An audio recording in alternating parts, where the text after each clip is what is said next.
Olá, caríssimos irmãos e irmãs, sejam bem-vindos a mais um áudio da Liturgia da Palavra para o mês de setembro de 2023. Vamos nos recordar dos principais temas pontuais dedicados a setembro. Primeiro é o mês da Bíblia. Para o mês de setembro de 2023, a reflexão do Papa refere-se às pessoas marginalizadas. Rezemos para que as pessoas que vivem à margem da sociedade, em condições de vida desumanas, não sejam esquecidas pelas instituições e jamais sejam consideradas descartáveis. O Papa nos pede que acolhamos os marginalizados que estão infelizmente, na nossa sociedade, no nosso território paroquial, nas nossas famílias. De início, vamos fazer o sinal de nossa fé, rezarmos o Salmo 32, 33, aqui na versão da CNBB, rezarmos um Pai Nosso, uma Ave Maria e um Glória ao Pai nas intenções do Papa Francisco e depois um Salve Rainha, consagrando a nossa nação ao Imaculado Coração de Nossa Senhora.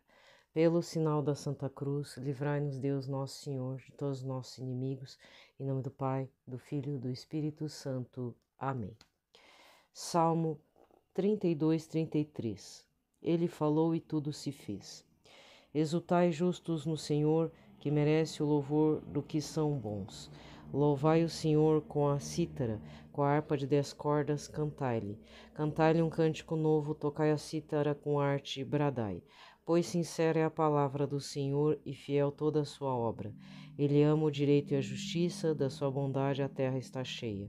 Pela palavra do Senhor foram feitos os céus, pelo sopro de sua boca tudo quanto os enfeita. Como num clique recolheu as águas do mar e encerrou em comportas os oceanos. Que toda a terra tema o Senhor, tremam diante dele todos os habitantes do mundo, pois ele falou e tudo se fez, ordenou e tudo começou a existir. O Senhor anula os desígnios das nações, frustra os projetos dos povos, mas o plano do Senhor é estável para sempre, os pensamentos do seu coração por todas as gerações. Feliz a nação cujo Deus é o Senhor, o povo que escolheu para si como herança. Do céu o Senhor está olhando, ele vê a humanidade inteira. Do lugar onde mora observa todos os habitantes da terra. Foi ele quem lhe formou o coração, ele compreende tudo o que fazem.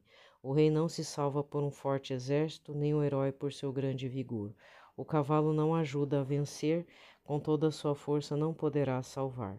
O olhar do Senhor vigia sobre quem o teme, sobre quem espera na sua graça, para livrá-lo da morte e nutri-lo no tempo da fome.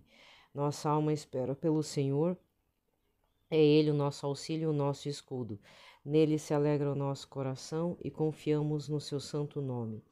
Senhor, esteja sobre nós a tua graça, de modo como em ti esperamos. Agora rezemos um Pai Nosso, uma Ave Maria, um Glória ao Pai, ao Papa Francisco.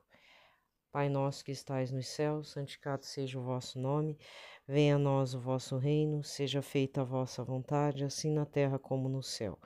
O pão nosso de cada dia nos dai hoje, perdoai-nos as nossas ofensas, assim como nós perdoamos a quem nos tem ofendido.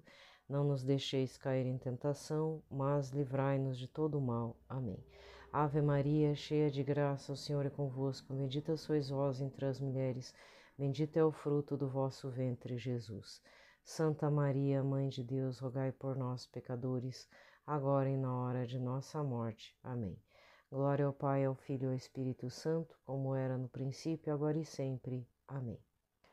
Rezemos agora um Salve Rainha, consagrando o Brasil à Imaculada Conceição. Salve Rainha, Mãe de Misericórdia, vida, doçura e esperança nossa salve. A vós bradamos, degredados filhos de Eva, a vós suspirando, gemendo e chorando neste vale de lágrimas. Eia, pois, advogada nossa, esses vossos olhos misericordiosos a nós ouvei, e depois desse desterro, mostrai-nos Jesus. Bendito é o fruto do vosso ventre, ó clemente, ó piedosa, ó doce sempre Virgem Maria. Rogai por nós, Santa Mãe de Deus, para que sejamos dignos das promessas de Cristo. Amém. A seguir, a liturgia da palavra do dia. E nesse domingo, dia 17 de setembro de 2023, estamos na 24º domingo do tempo comum. Santo do dia que não consta, né, porque é domingo, é São Roberto Bellarmino, mas também Santa Hildegarda de Bingen, tá? Se não me engano é a doutora da igreja, não tenho certeza, porque eu acabei não pesquisando a vida dela, tá? Deixa eu dar uma olhada aqui no santo do dia. É São Roberto Bellarmino, é. Mas é Santa Hildegarda de Bingen, acho que é uma mística. Então, não é impressão sua, tá? Realmente não tem um áudio de quinta, sexta e sábado. Vai ter, mas provavelmente eu tenho que fazer um lote só. Então, o que acontece? Quando acontecem essas coisas que eu não tive como gravar, eu geralmente pulava. Mas eu tô cá pensando, né? E vou acabar gravando o de quinta, sexta e sábado apenas a liturgia da palavra com a minha voz. Não vai ter a introdução do Liturgia das Horas, então vai ser depois, tá? Peço desculpas, houve uns contratempos, né? Nada sério, mas quando eu vi já estava totalmente atrasado, tá bom? Então vamos lá. O de domingo já está atrasado, porque hoje já é segunda-feira à tarde, então infelizmente já está com um certo atraso, bem atrasado. Então o que eu vou fazer? Dar continuidade à leitura da Introdução à Liturgia das Horas, né? Da importância da Liturgia das Horas. Lembrando que, com raríssimas exceções de áudios, a grande parte dos áudios aqui do mês de setembro desse 2023, eles estão com uma descrição da onde que você consegue o Liturgia das Horas, assinatura, versão online, aplicativos, tá? Então, está aqui na descrição do vídeo. Se não estiver nesse áudio, daqui a alguns dias, 1 ou 2 dias depois de ter feito o upload, ele vai estar lá. Se não estiver, procure os áudios, entra aqui no meu canal, procura nos áudios anteriores, a partir do dia 1º de setembro, que vai estar. Inclusive na parte que não tem nada a ver com liturgia das horas ou liturgia diária, que é santo do dia, fazendo memória, também tem essa descrição com os links que você pode estar conseguindo para matar uma curiosidade, né? O que é liturgia das horas, oração das horas, tá? Então, dando continuidade, vamos para a parte ápice e fonte da atividade pastoral. Parágrafo 18. Portanto, aqueles que tomam parte na liturgia das horas fazem crescer o povo do Senhor através da misteriosa fecundidade apostólica, pois o objetivo da atividade apostólica é que todos os que tornaram filhos de Deus pela fé e pelo batismo se reúnam, louvem a Deus no meio da igreja, participem do sacrifício e se alimentem da ceia do Senhor. Desse modo, os fiéis expressam pela vida e manifestam aos demais o mistério de Cristo e a genuína natureza da verdadeira igreja, que se caracteriza por ser visível, mas ornada de dons invisíveis, operosa na ação e devotada à contemplação, presente no mundo e, no entanto, peregrina. O decreto do Vaticano II sobre a atualização dos religiosos, Perfectae Caritatis, número 2. Por sua vez, as leituras e preces da Liturgia das Horas são fonte de vida cristã.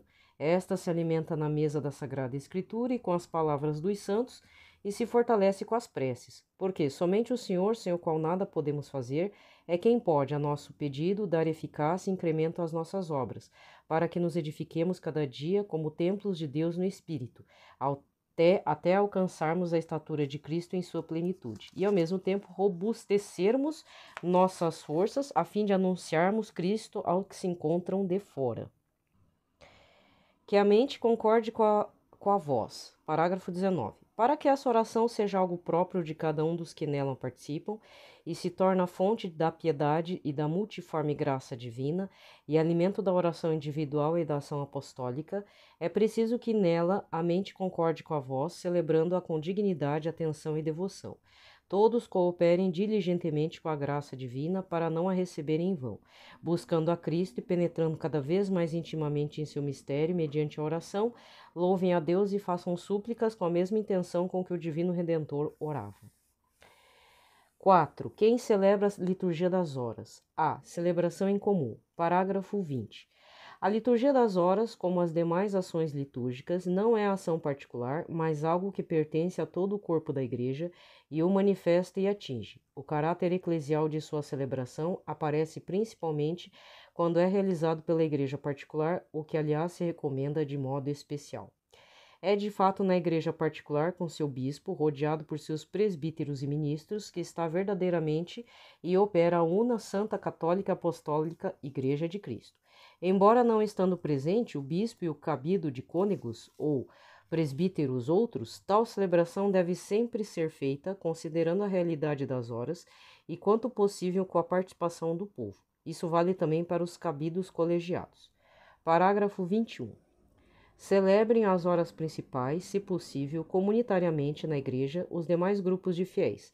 Entre eles se destacam as paróquias, por serem células da diocese, governadas localmente por um pastor que faz as vezes do bispo e que de algum modo representam a igreja visível e estabelecida por toda a terra.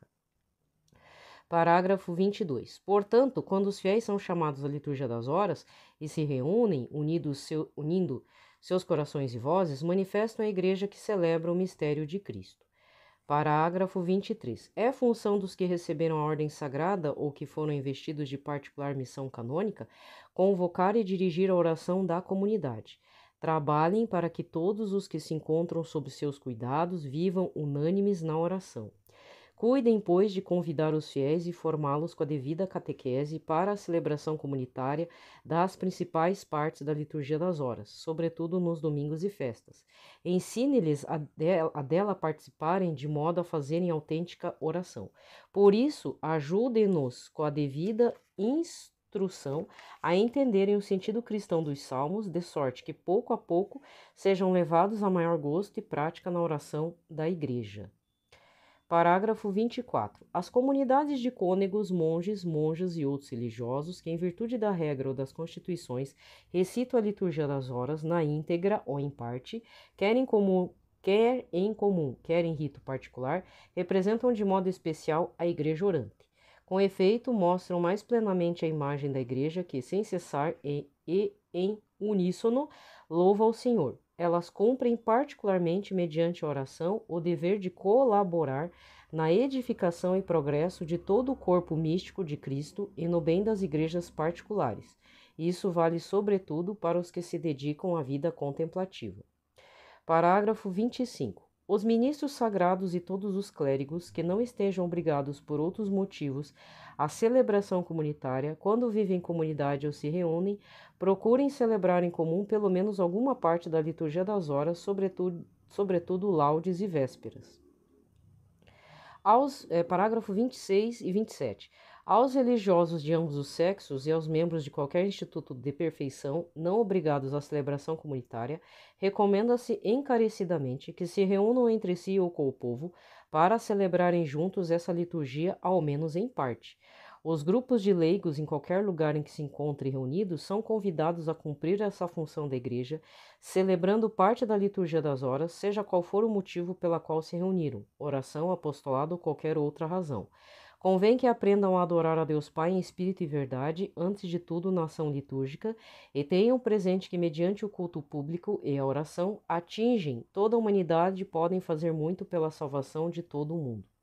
Finalmente, convém que a família, qual santuário doméstico da Igreja, não apenas reze a Deus em comum, mas celebre, além disso, algumas partes da liturgia das horas, segundo pareça oportuno, inserindo-se com isso mais intimamente na Igreja. Bem, primeiro eu peço desculpas, né, que eu dei uma acelerada aqui. Por quê? Porque eu vou ter que fazer um recálculo da rota, né? O que vai acontecer daqui para frente? Tem uma parte aqui ainda que eu vou ler para terminar o capítulo, tá? Eu vou ver se eu faço mais leituras entre 7 a 9 minutos da introdução, porque a introdução é longa, bem longa, tá? Então, e o que eu queria? Eu queria pelo menos estar em torno de 10 dias, já estar falando, recitando uma parte da liturgia das horas. Então, por exemplo, vamos supor, estou no dia 17, né? 17. Lá pelo dia 21 de setembro, a partir do dia 21, eu vou ler só as laudes do dia 21. Aí no dia 22, as vésperas. E no dia 23, completas. Tá? As completas do dia 23. Por que isso? Pelo simples motivo de vocês conhecerem a estrutura do que é rezar a liturgia das horas. Mas, basicamente, já expliquei, vou explicar de novo. A liturgia das horas, você reza, para quem é leigo, tá? Tô falando para quem é leigo, é consagrado pelo método Montfort, né? Enfim, nós leigos somos convidados a rezar laudes, vésperas e completas. E mesmo assim, eu não vou mentir, eu rezava, mas não vou mentir, eu só tô conseguindo rezar laudes. Desculpa. Tá?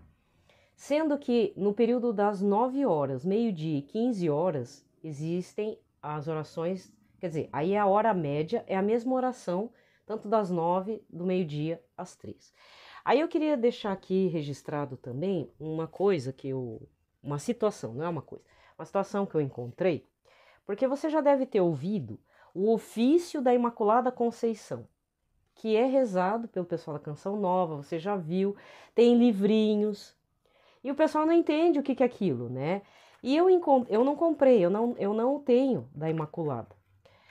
Mas eu adquiri porque eu vi um aqui do Sagrado Coração de Jesus. Aí eu fui olhar o ofício do Sagrado Coração de Jesus.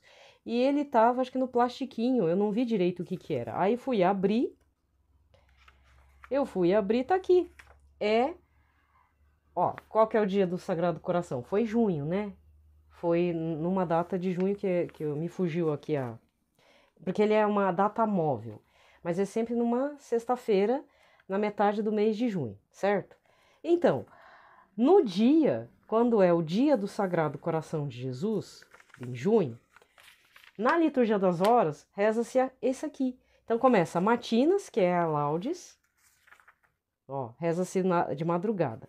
E aí começa com o invitatório, abre meus lábios ao Senhor, minha boca anunciará vosso louvor, etc, etc. Aí, tá, matinas no caso é um invitatório, né?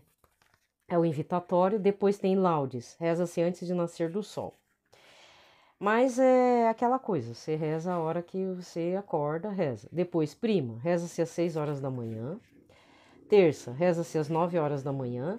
Sextas, reza-se ao meio-dia. Noa, reza-se às 3 da tarde.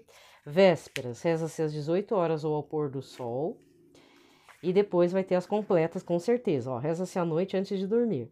Então, esse ofício que eu tenho do Sagrado Coração de Jesus, ele começa sendo a parte específica do Liturgia das Horas do dia do Sagrado Coração de Jesus. Então, se você pega só o livretinho, Ofício da Imaculada Conceição, aí você pega lá no Liturgia das Horas, do dia 8 de dezembro, que é o dia da Imaculada, é aquilo lá que se reza, entendeu? Só que o que acontece? Ficou desvinculado, aí você... Tem gente que reza o Ofício da Imaculada para desencapetar a alma, né? Para pedir coisas para não tem problema.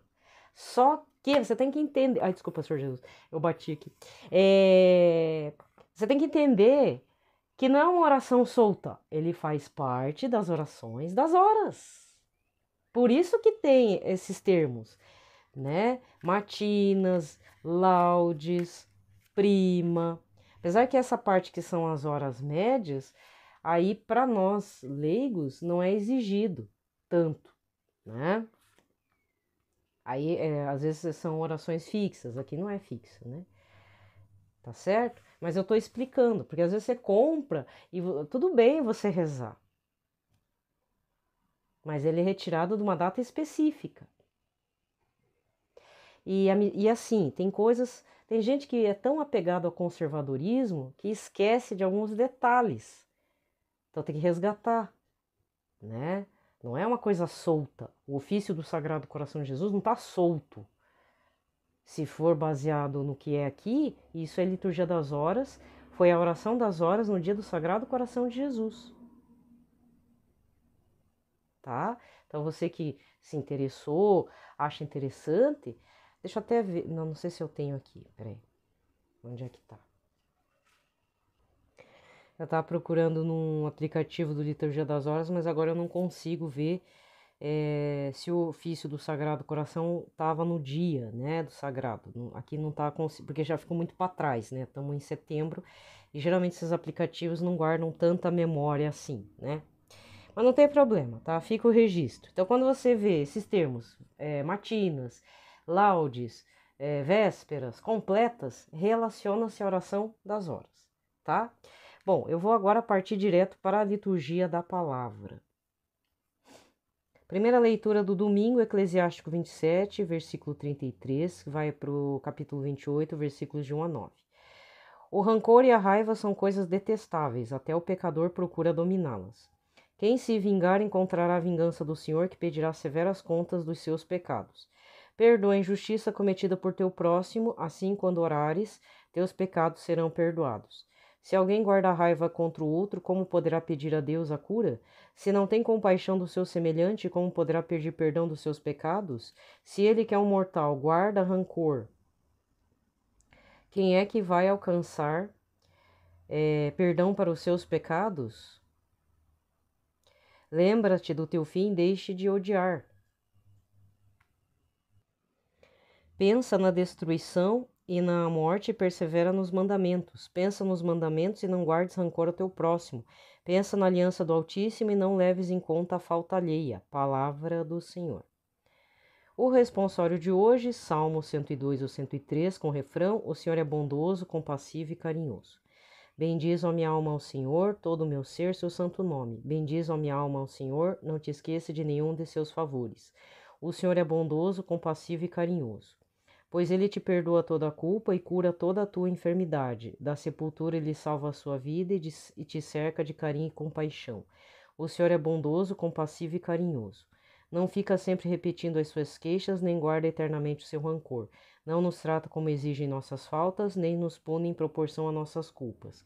O Senhor é bondoso, compassivo e carinhoso. Quanto os céus por sobre a terra se elevam, tanto é grande o seu amor aos que o temem. Quanto dista o nascente do poente, tanto afasta para longe nossos crimes. O Senhor é bondoso, compassivo e carinhoso. Segunda leitura. Romanos 14, versículos de 7 a 9. Irmãos, ninguém dentre vós vive para si mesmo, morre para si mesmo. Se estamos vivos, é para o Senhor que vivemos. Se morremos, é para o Senhor que morremos. Portanto, vivos ou mortos, pertencemos ao Senhor. Cristo morreu e ressuscitou exatamente para isto, para ser o Senhor dos mortos e dos vivos. Palavra do Senhor. O Evangelho de hoje, Mateus 18, versículos 21 a 35. Naquele tempo, Pedro aproximou-se de Jesus e perguntou: Senhor, quantas vezes devo perdoar se meu irmão pecar contra mim? Até 7 vezes? Jesus respondeu: Não te digo até 7 vezes, mas até 70 vezes 7. Porque o reino dos céus é como um rei que resolveu acertar as contas com seus empregados. Quando começou o acerto, levaram-lhe um que lhe devia uma enorme fortuna. Como o empregado não tivesse com que pagar, o patrão mandou que fosse vendido como escravo junto com a mulher e os filhos e tudo que possuía, para que pagasse a dívida. O empregado, porém, caiu aos pés do patrão e, prostrado, suplicava: Dá-me um prazo e eu te pagarei tudo. Diante disso, o patrão teve compaixão, soltou o empregado e lhe perdoou a dívida. Ao sair dali, aquele empregado encontrou um de seus companheiros que lhe devia apenas 100 moedas. Ele o agarrou, começou a sufocá-lo, dizendo: Paga o que me deves. O companheiro, caindo aos seus pés, suplicava: Dá-me um prazo e eu te pagarei. Mas o empregado não quis saber disso. Saiu, mandou jogá-lo na prisão até que pagasse o que devia. Vendo o que havia acontecido, os outros empregados ficaram muito tristes, procuraram o patrão e lhe contaram tudo. Então o patrão mandou chamá-lo e lhe disse: Empregado perverso, eu te perdoei toda a tua dívida porque tu me suplicaste. Não devias tu também ter compaixão do teu companheiro, como eu tive compaixão de ti? O patrão indignou-se e mandou entregar aquele empregado aos torturadores até que pagasse toda a sua dívida. É assim que meu Pai que estás no céu fará convosco, se cada um não perdoar de coração ao seu irmão. Palavra da salvação. Aqui termina a liturgia da palavra. Vamos recordar o Evangelho do dia 10 de setembro, 23º domingo do tempo comum. Mateus 18, versículos 15 a 20. em que Jesus fala, ele orienta como que se deve corrigir o irmão, com caridade, né? Com caridade. Pitaco do dia, né? A única coisa que eu vou fazer de pitaco com relação às leituras desse domingo, que pede-se, é enfaticamente colocado perdoar o irmão, por uma questão de mandamento, não é só uma questão de caridade, né? Porque se queremos estar no reino dos céus, temos que nos comportar e fazer a imitação em Cristo, como o livro lá do Thomas de Kempis, Imitação de Cristo. Perdoar, perdoar infinitamente, perdoar.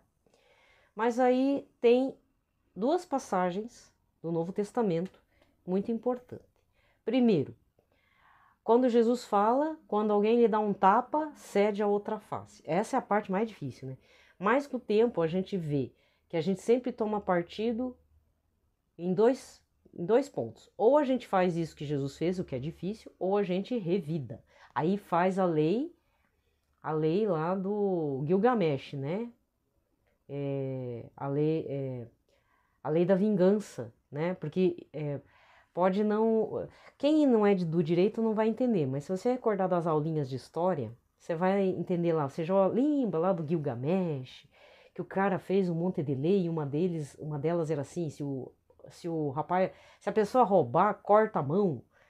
Se a pessoa fez não sei o quê, fura o olho, dente por dente, olho no olho e dente por dente. Então, isso aí foi o estabelecimento de leis do tempo de Gilgamesh, um herói, não se sabe se é mito, lenda ou de verdade, lá da região da Babilônia. E querendo ou não, a Babilônia foi onde surgiu provavelmente a primeira forma de escrita e organização do pensamento e das coisas, economias e principalmente das leis que se tem notícia. Fala-se no Egito, mas muito provavelmente a primeira escrita foi lá das tabuletinhas de barro daquela região lá, né? Acho que é a Suméria mesmo, que depois virou a Babilônia e tal. Era uma grande de uma civilização. Tanto é que competia com o Egito dos faraós. Tá? Até fazer um adendo aqui. Eu acompanho uma página no Facebook chamada Arqueologia Brasil. Acho que foi lá que apareceu um detalhe interessante. Não sei se é verdade, porque alguns são fake news, né? Fake história, fake passado. Mas diz que tinha uma tabuletinha que era uma carta de um nobre, jovem rico, que pedia para a mãe comprar roupa para ele. Ele tinha inveja dos outros coleguinhas ricos e estava ficando sem roupa ou ele, sei lá, não estava querendo vestir mais as roupas repetidas e estava encarecidamente implorando: mamãe, precisa me mandar fazer mais roupas. Então, para você ver, né? Daqui a pouco deveria ter o quê? Receita de bolo. Mas o que tinha nas tabuletinhas? Maior parte era contabilidade. Então, tantas cabeças de gado, a plantação foi tanto, tal região não teve uma boa colheita, etc, etc, etc, né? E ainda existem. Então, na verdade, existe muito trabalho de decifrar as tabuletas, porque olha o que o povo marcava nas tabuletas de barro. Acho que eles fizeram uma escavação lá que acabou com o barro do planeta, né? Daquela região, né? Tá? Então, tem essa parte, né? Jesus fala: não faça o olho por olho e dente por dente, certo? Quando baterem em você, dê a outra face. Se a pessoa pede um manto, dá a túnica junto, dá tudo, né? Para se livrar de gente ruim. Você não bate de frente com gente ruim.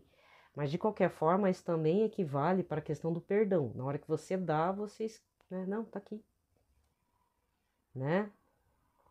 E tem também a parte do Atos dos Apóstolos, bem no começo, não sei qual capítulo, se é 1 ou 2 ou 3, a morte de Santo Estevão. Santo Estevão, já possuído pelo Espírito Santo, o Espírito Santo que está nele faz a defesa de Santo Estevão. Santo Estevão, antes de ser apedrejado, ele olha para o céu, vê o Senhor Jesus, e o que ele fala? Nesse momento, antes de ser morto apedrejado, ou enquanto está sendo apedrejado: Senhor, não impute a culpa por este né? Perdoa-lhes, eles não sabem o que fazem. Então ele repete a mesma coisa que Jesus falou na cruz.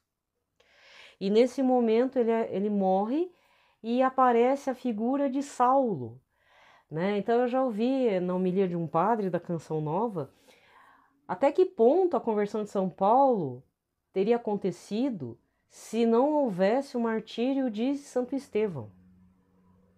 Porque a partir do martírio de Santo Estevão, pelo sangue derramado, né, de uma forma tão cruel e injusta, é que Saulo faz a caminhada para Paulo.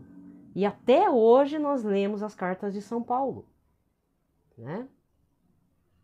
Então vamos ficar com essa reflexão. É difícil perdoar? Meu irmão, minha irmã, quem vos fala é uma pessoa que sofre não, padece. Eu padeço mesmo. Padeço de ter que perdoar, porque, olha, para mim é difícil, mas eu sempre falo, Senhor, me ajuda. Assim, eu recebi tantas graças, eu acho que agora tô precisada dessa graça, eu preciso perdoar mais. E aí eu estou montando estratégias, né, de como fazer isso. Então, na base da oração, rezar. Às vezes eu não consigo perdoar a pessoa, aí eu rezo pela pessoa, né? Às vezes passa. Aquele sentimento ruim já vai, né? Então, só que para mim é bem complicado. Espero que para algumas pessoas não é. Para algumas pessoas é outra situação, né? Vocês já repararam? Tem gente que perdoa. Eu já vi um caso assim, como é que é a história? É um menino dentro da comunidade Canção Nova falando que a mãe dele perdoava o pai que sempre a traía. Traía com outra mulher. E ela aceitava o homem de volta. Isso que é perdão, né? Então, cada um tem um mover com relação a isso. De qualquer forma, é difícil. Eu não vou julgar essa pessoa, a mãe desse menino, né? Ela devia ter os motivos e não era fácil para ela, mas ela aceitava o cidadão de volta, né? Aí como diz, dentro de casa, aí se não tem briga, não tem tapa e tal, cada casal tem que se resolver. Por isso que tem um ditado, né? Em briga de casal, você só se mete a colher quando vai acontecer um feminicídio ou um homicídio da parte da mulher com o homem. Aí a gente tem que se meter para preservar a vida dos vizinhos, dos amigos e parente e tal. Mas se não houver, a gente não se mete. Porque em toda uma leve separação há a reconciliação. Então aí a gente não se mete. Eu já vi muita gente se meter em relação de marido e mulher, que você tem que separar, porque realmente teve uma.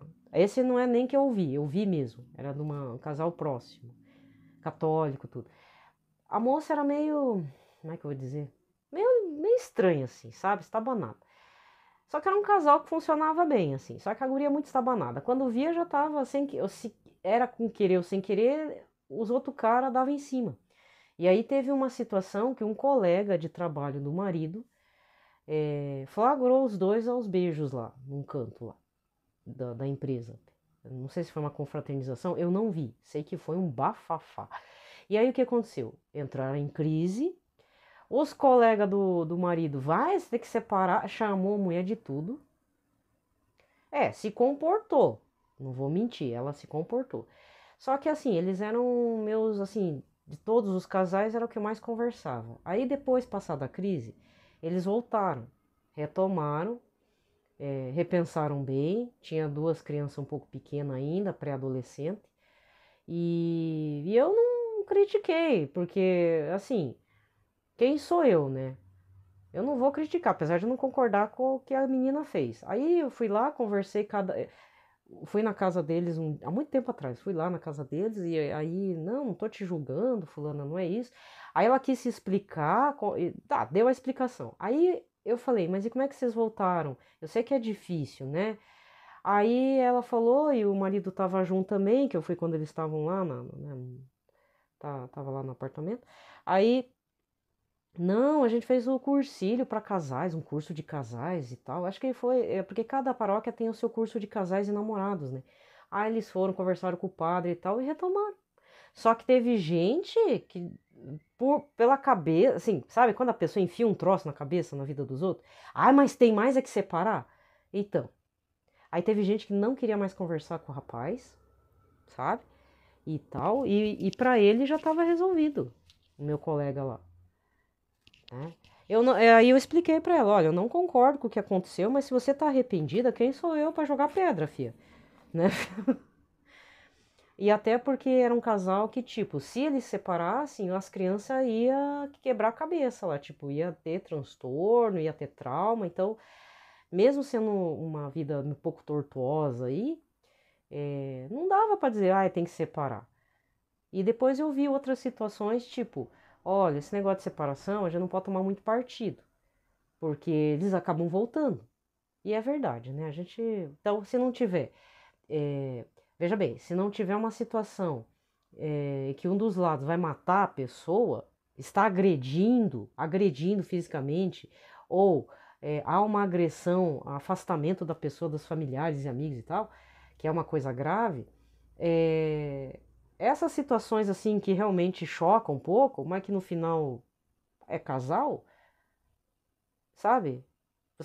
Eu penso assim, a gente só se mete quando tem risco de vida para alguém do casal ali.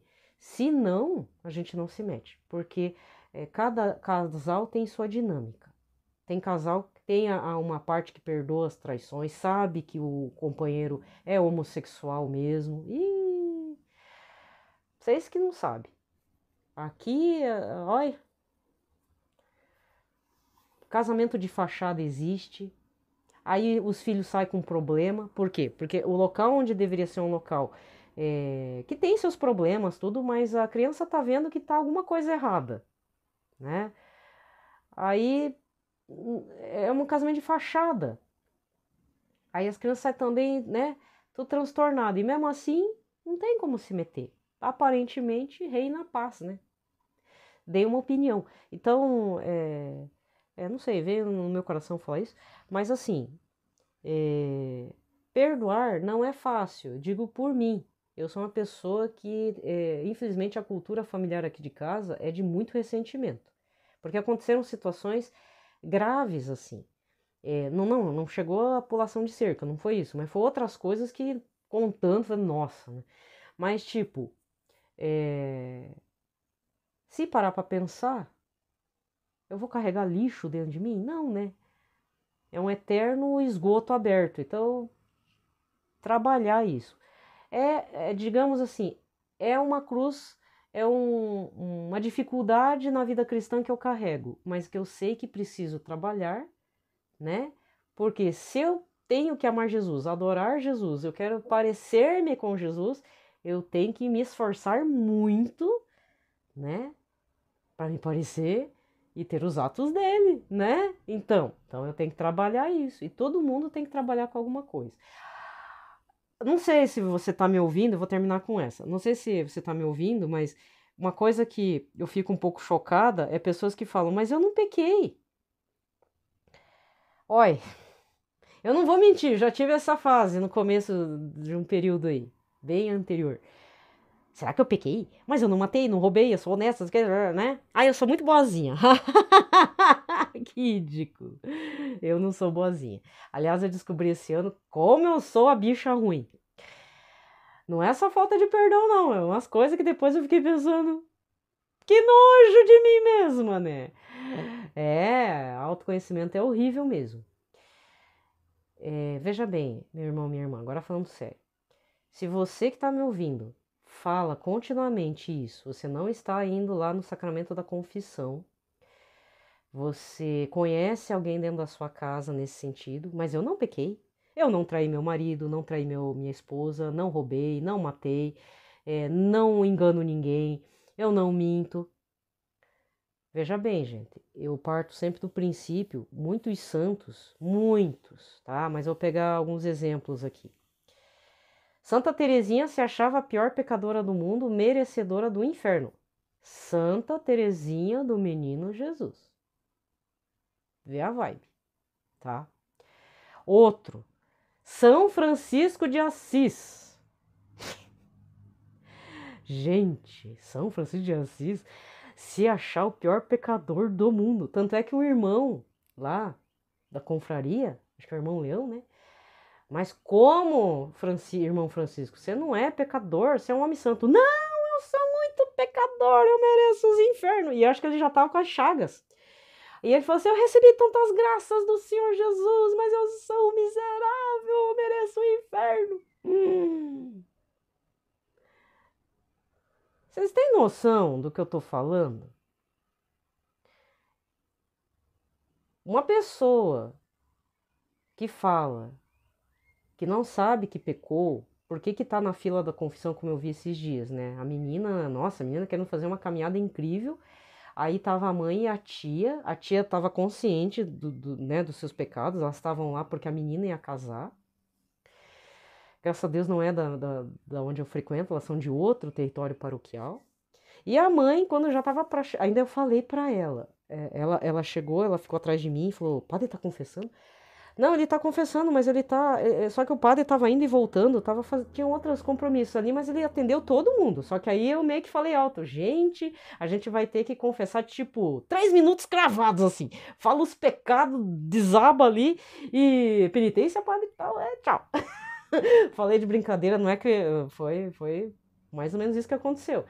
E aí essa menina falando, ai, a minha mãe não queria vir, mas eu tive que trazer ela e tal, não sei o quê. Não. Aí eu falei pra ela, tua mãe não quer se confessar? Não, minha mãe não quer. Aí eu falei pra ela, ó, então já que você tá mais disposta à confissão, deixa ela passar na sua... Então, eu estou na sua frente, mas deixa ela passar na sua frente e depois você vai se confessar, pra ela ter certeza que ela não vai fugir, beleza? Não, beleza, acho que você tem razão, eu vou fazer isso mesmo. Aí... No meio desse processo do padre ir e voltar, porque ele estava com um compromisso lá com a TV Evangelizar, né? Tava gravando e depois foi tomar uma água e bababá. Aí eu conversei com uma senhora que eu achei que era a mãe. Aí essa assim, não era, acho que era a tia. Aí falou assim: "Não, é que ela vai se casar, então ela precisa se confessar logo. O pai dela já se confessou e avisou que aqui estava o padre atendendo." Ah, entendi, mas vocês são lá do outro. Lá não dá para confessar, porque nós conhecemos o padre é tipo de frequentar a nossa casa. Não é vergonha, mas é que fica aquela coisa estranha, né? Ah, não, eu entendo a senhora tal. Aí tá. Aí eu confundi as coisas. Eu achei que aquela senhora que estava falando comigo era a mãe da moça, e não era, era a tia. A mãe mesmo, porque foi assim, aí eu entrei e falei, ó, eu saindo, confissão. Falei, não, beleza. Entrei, falei tudo, ainda deu 5 minutos, né? Beleza, falei. No que eu saí, eu ouvi assim, a outra senhora, que aí que eu entendi que era a mãe da menina, mas eu tenho que me confessar, filha? Não, mãe, vai lá, vai logo. Mas eu não pequei. Mãe, isso já é pecado. Vai lá. E ela foi. Ela foi se confessar. Também ficou 5 minutos, saiu. E eu fiquei pensando, meu Deus, tem gente assim. E eu tenho uma pessoa aqui em casa que fala assim também. É difícil, gente. Sabe? Muitas vezes eu entrego para Jesus. Falo assim, olha, Senhor Jesus, não sei se isso é uma coisa boa ou coisa ruim, mas eu me incomoda um pouco. Mas quem sou eu para falar? Que eu falo, ó, não quero. Não, vamos lá. Não, mas eu não fiz nada, eu não traí meu marido, eu tô saindo com homem, não fui desonesta, tô pagando todas as contas, não devo nada pra ninguém, aquelas coisas. Então, gente, olha. Assim, com a graça de Deus, a princípio, né, se a gente não tá pisando muito fundo no pecado mortal, teoricamente, o purgatório tá garantido. Mas purgatório é purgatório, né? Então eu peço encarecidamente, se você tem um caso na sua família, reze, né? Eu rezo muito, mas chega uma idade a pessoa não quer mais saber. E é difícil, eu tô numa idade que às vezes não dá vontade de saber quem eu sou, porque, olha, é horrível, né? É horrível. Quebra muita coisa dentro da gente, sabe? Não é fácil mesmo. Mas a gente tem que seguir porque não tem mais tempo, né? E ainda assim pedir piedade, piedade, Senhor, estou pecando, estou em pecado, tá difícil, eu devo ter errado, eu devo ter pisado na bola. Alguma coisa eu fiz, né? Minha culpa, minha tão grande culpa, sabe? Então, antes da gente também manter essa questão do ressentimento, a gente também pisou na bola. E a gente sempre participa do sacramento da confissão. E toda vez que eu saio da confissão, eu sempre penso, eu preciso perdoar umas 10 pessoas no mínimo, né? Eu sempre coloco uma meta assim, ai, aquela pessoa, aquela. Ai, eu vou ter que rezar. Eu não tô conseguindo perdoar, acho que eu vou rezar por ela, pela conversão dela, né? Pelo menos apresenta essa pessoa para o Senhor Jesus. Às vezes a gente, como pessoa ressentida, magoada, ferida, somos as únicas pessoas para apresentar aquela criatura nefasta que te prejudicou para Jesus. Sabia? Porque não tem ninguém que reze por ela. Ah, porque ela é legalzinha, ela é a pessoa muito querida, entre aspas, né? Ela é querida pro grupinho dela, certo? Não é? Não é verdade? Não é? É? Ela é querida do grupinho, da família dela e tal. Mas dentro daquele grupinho não tem quem reze por ela. Você nunca parou para pensar nisso? Eu já parei. As pessoas às vezes fazem essas maldades, elas são pessoas más.